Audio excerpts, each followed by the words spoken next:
राहुलजींची आज अमरावती आणि सोलापूरला सभा आहे। या देशातील एकूणच वातावरण नरेंद्र मोदींच्या विरोधात आहे।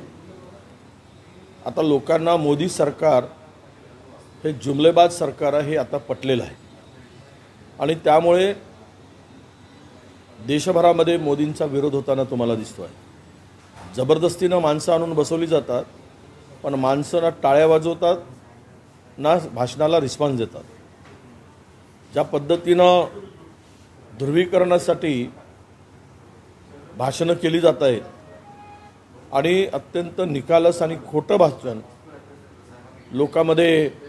लोकांच्या पुढे मांडली जात आहे। म्हणजे एखाद्या पंतप्रधानांनी अशा पद्धतीनं धार्मिक ध्रुवीकरणाची भाषणं करावी तर या देशातील निवडणूक आयोग हा निपक्ष काम करतो का, हा खरा प्रश्न आता लोकांच्या पुढे आलेला आहे।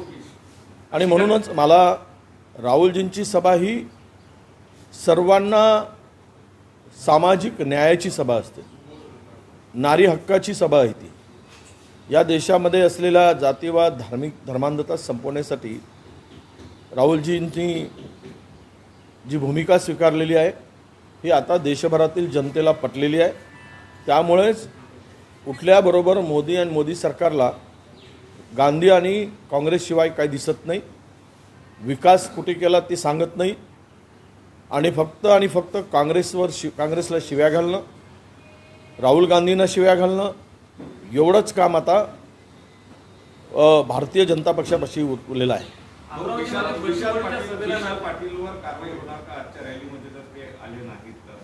नाही, मला माहित नाही, मी प्रदेशाध्यक्षांशी चर्चा करून यावर बोलेल। अजितदादांना क्लीन चिट मिळाली होती, आता त्याचा क्लोजर रिपोर्ट सुद्धा समोर आलेला आहे। रोहित पवारांना क्लीन चिट मिळाली, सुनेत्रा पवारांना क्लीन चिट मिळाली आहे शिखर बँक घोटाळ्याप्रकरणात। नाही, शिखर बँक घोटाळ्याच्या संदर्भात जी क्लीन चिट होती त्या मागच्याही सरकारने त्यावेळेस हे केलं होतं, परंतु त्यांना त्यापेक्षाही अनेक घोटाळे होते।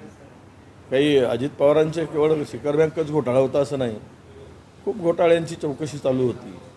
त्या इरिगेशनची चौकशी तर खुद्द पंतप्रधानांनी म्हटलं आहे 77,000 कोटीचे घोटाळा।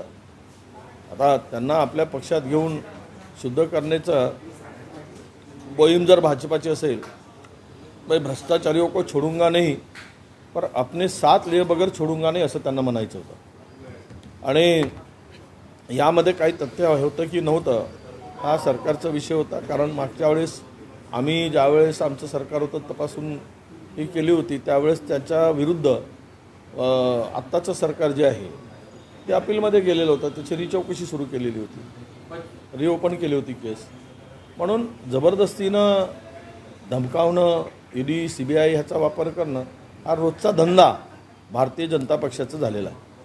आज अमित शहाची सभा होते अमरावतीला, मात्र त्या ठिकाणी अगोदरच परवानगी बच्चू कडूंना देण्यात आली होती आणि ऐनवेळी त्या ठिकाणी त्यांची सभा या ठिकाणी नियोजन असतं राडा तिथे झालेला होता परवानगीवरून। नाही, असं म्हणजे कायद्याचं राज्य आहे का? एखाद्या पक्षाला पहिल्यांदा परवानगी द्यायची?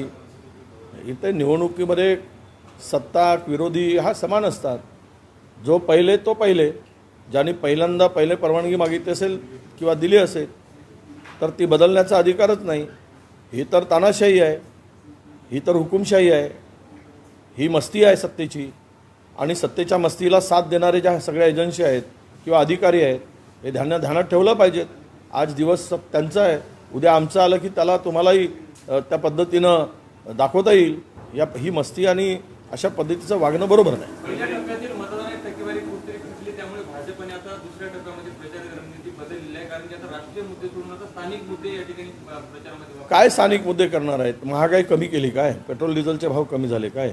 डाळ, साखर, गहू, आटा सगळ्यामध्ये GST लावून ठेवली। गरिबाचं मरणं, गरिबाकडून 65% GST वसूल केली जाते।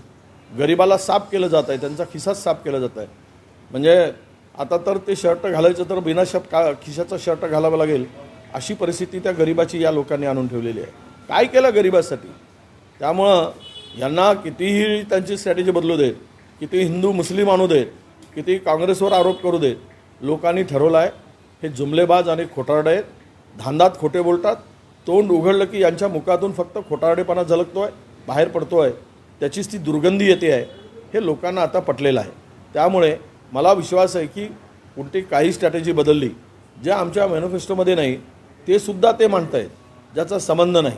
अशा पद्धतीनं लोकांना मूर्ख समजून काम करणं जे भाषण केलं जात आहे, तर लोकांनी कोणाला मूर्खात काढायचं हे ठरवलेलं आहे. त्यामुळे काही फरक पडणार नाही. गडकरींच्या प्रचारात लहान मुलांचा जो आहे उपयोग करण्यात आला होता आणि त्या संदर्भात शाळेवर जे आहे कारवाई करण्यात संचालकावर कारवाई करण्यात आली. मात्र गडकरींचा काय असा प्रश्न होता? नाही, कारवाईचं बघा असं आहे की मी राजकारणासाठी काही किंवा विरोधक म्हणून मी आरोप करणार नाही, परंतु उमेदवार त्यामध्ये पूर्णतः लहान मुलांना प्रचारात घेतो असं नव्हे. ज्यावेळेस जिथे जिथे जातो तिथले स्थानिक कार्यकर्ते त्या ठिकाणी आयोजन करतात. त्यामुळे एकदम कुठल्याही पक्षाचा उमेदवार असू देत, आता मिरवणुकीमध्ये लहान मुलं येतातच, त्यांना हौस असते, झेंडा घेतात, बिल्ले घेतात. याचा अर्थ की उमेदवार त्याला जबाबदार आहे असं मी मानत नाही. तुम्ही एक ट्विट केला महात्मा फुले यांच्या पुतळ्याची विटंबना त्यांनी यवतमाळमध्ये सेल्फी करण्यात त्यांनी लावला. खरं म्हणजे बहुजनांचा देव कोण असेल तर महात्मा ज्योतिबा फुले. ज्या बहुजनांनी स्त्री शिक्षण असेल किंवा बहुजनांना ज्या पद्धतीनं शेतकऱ्यापासून तर ओबीसी असेल किंवा मध्यम सगळ्यांसाठी एक देव म्हणूनच त्यांनी काम केलं आहे. शिक्षणाची दारं उघडी केली.